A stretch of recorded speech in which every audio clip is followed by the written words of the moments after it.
On a 126 000 euros de frais de cocktail. Qu'est-ce qui peut justifier une telle gabegie, une telle dépense? Vous le voyez, en ce moment même, on débat du budget, on essaye de trouver des pistes pour réduire ce déficit qui devient abyssal. On essaye peu ou prou de trouver à peu près 40 milliards de réduction de la dépense publique pour essayer de contenir ce déficit et de boucler ce budget.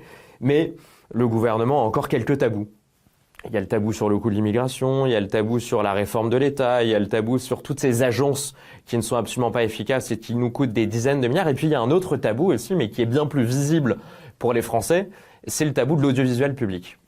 Pour donner un ordre d'idée, l'audiovisuel public, c'est un peu plus de 4 milliards d'euros par an qui coûtent aux contribuables. Et donc c'est l'équivalent d'à peu près 100 euros par foyer dépensés pour ces chaînes radio et télévision de l'audiovisuel public.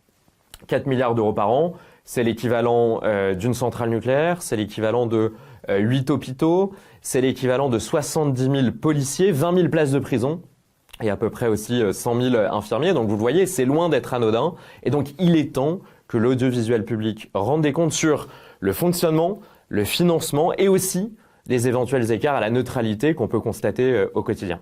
Je pense qu'il faut aussi parler de toutes les gabegies que la Cour des comptes a pu pointer. Alors, dans un rapport qui concernait directement France Télévisions, il y a des chiffres qui peuvent écœurer nombre de Français. France Télévisions, donc c'est 2,5 milliards de budget annuel. C'est un salaire moyen chez France Télévisions qui est à 72 000 euros. Salaire moyen, 72 000 euros, c'est ce que gagnent les 9% des Français les plus riches.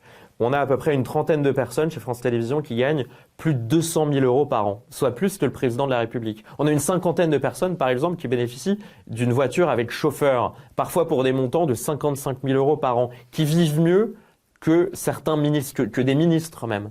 On voit qu'il y a à peu près 126 000 euros de frais de cocktail chaque jour chez France Télévisions. Payés chaque jour. Par l'argent du contribuable, on a 126 000 euros de frais de cocktail. Qu'est-ce qui peut justifier une telle gabegie, une telle dépense? On voit par exemple que quand Madame Ernotte se déplace au Festival de Cannes, elle dispose de suites au Majestic à hauteur de, je crois, il faudra vérifier les chiffres, mais j'en suis pas très loin, de 1600 ou 1700 euros par nuit. Alors que la convention de France Télévisions impose à chaque salarié de France Télévisions de ne pas dépasser 350 euros la nuit. Des exemples comme ceci, alors il y a aussi tous les avantages du CSE, le château, la piscine qui vaut 1 million d'euros et qui sont sortis dans la presse. À un moment donné, c'est l'argent public dans un contexte de responsabilité budgétaire, pour ne pas dire de rigueur. Il est temps que ces gens-là, que ces directeurs rendent des comptes.